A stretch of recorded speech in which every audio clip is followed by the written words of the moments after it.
Salve, Wanyambe. Selamat pagi saudara-saudari yang dikasihi Kristus. Mari kita mengawali hari baru dengan mendengarkan firman Tuhan yang diambil dari Injil Lukas pasal 10 ayat 13 sampai dengan 16. Tuhan bersamamu. Inilah Injil suci menurut Lukas. Sekali peristiwa, Yesus bersabda, "Celakalah engkau, Korazim! Celakalah engkau, Betsaida!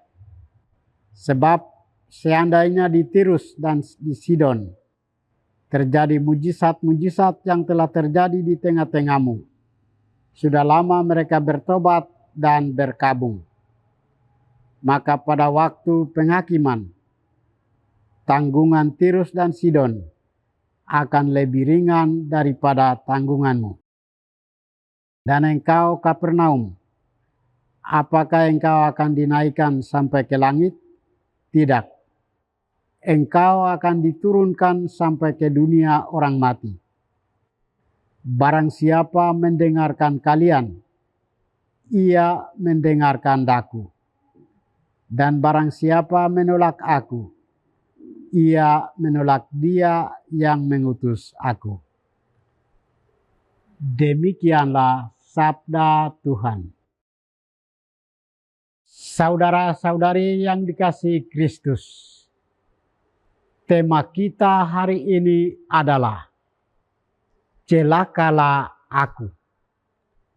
Dalam bacaan Injil hari ini memperlihatkan sikap Yesus terhadap beberapa kota yang selama ini dikunjungi dan membuat mujizat. Namun orang-orang yang hidup di daerah itu belum bertobat dan percaya kepada Allah dan mengikuti kehendak-Nya.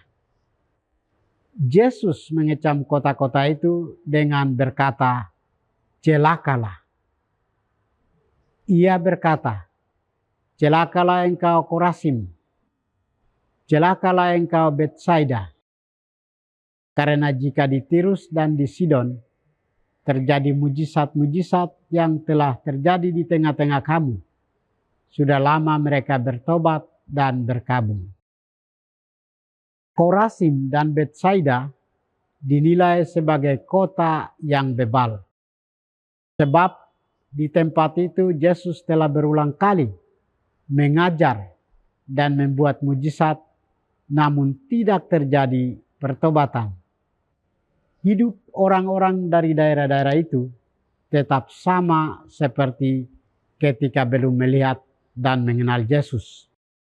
Padahal Yesus juga pernah mengutus kepada mereka murid dan rasul untuk mewartakan Injil Kerajaan Surga. Warta keselamatan Tuhan disampaikan kepada semua orang dan segala bangsa. Namun mereka yang membuka hati dan menerima pewartaan itulah yang akan mengalami keselamatan, karena mereka bertobat dan membangun hidup baru dalam terang sabda Tuhan. Sebaliknya, mereka yang menutup hati dan tidak mendengarkan warta keselamatan akan binasa karena dosa-dosa mereka sendiri. Saudara-saudari terkasih, dengan banyak cara Tuhan mengunjungi kita serta menyampaikan warta pertobatan dan keselamatan. Menjadi pengikut Kristus berarti hendaknya senantiasa bertumbuh dalam iman kepercayaan yang mendalam kepadanya. Kita sebagai pengikut Kristus harus mengembangkan kehidupan rohani dengan bijak dan melakukan kehendak-Nya setiap saat, bukan sebagai rutinitas dan formalitas belaka. Semoga kita yang sebagai pengikut Kristus semakin bertumbuh dalam iman, sebab Tuhan terus berbuat baik dalam hidup kita. Tuhan berulang kali menyapa dan membuat mujizat dalam hidup kita. Ia senantiasa dekat dan tinggal bersama kita. Apakah kita menyadari itu dan semakin bertumbuh dalam iman?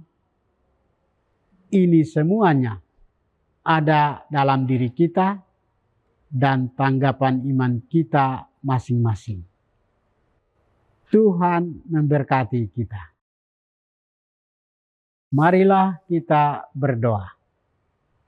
Tuhan, pagi ini kami kembali naikkan puji dan syukur kepadamu.